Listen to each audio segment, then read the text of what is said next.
आलू का पछीती झुलसा एक ऐसी बीमारी है जो पूरी फसल को तबाह कर सकती है। चलिए इसके बारे में जानते हैं। इसका जवाब है एक छोटा सा लेकिन बहुत ही ताकतवर रोगाणु। तो ये है वो गुनहगार, फाइटोफथोरा इन्फेस्टेंस। ये फंगस जैसा जीव किसानों के लिए एक बड़ी मुसीबत है।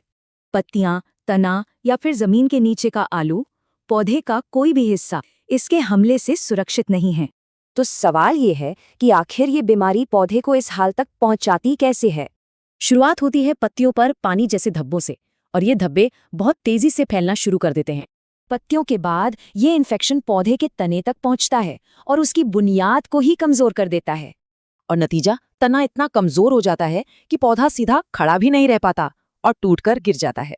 लेकिन इसका हमला यहीं नहीं रुकता। असली नुकसान तो जमीन के नीचे होता है, सीधे आलू पर। आलू को काटने पर पता चलता है कि वो अंदर से भूरा होकर सड़ रहा है, मतलब पूरी तरह से बेकार। तो आखिर ये बीमारी एक फसल से दूसरी फसल तक जिंदा कैसे रहती है और फैलती कैसे है? इसके जिंदा रहने के दो मेन तरीके हैं, या तो संक्रमित मिट्टी में या फिर बीमार बीज वाले आलू में। और एक बार ये एक्टिव हो जाए तो इसके बीजाणु हवा से उड़कर बाकी पौधों को भी बीमार कर देते हैं। इसको फैलने के लिए चाहिए ठंडा और नमी वाला मौसम, खासकर जब रातें ठंडी हों और हल्की बारिश भी हो। तो अब जब खतरा पता है तो सवाल ये है कि किसान अपनी फसल को इससे बचाएं कैसे?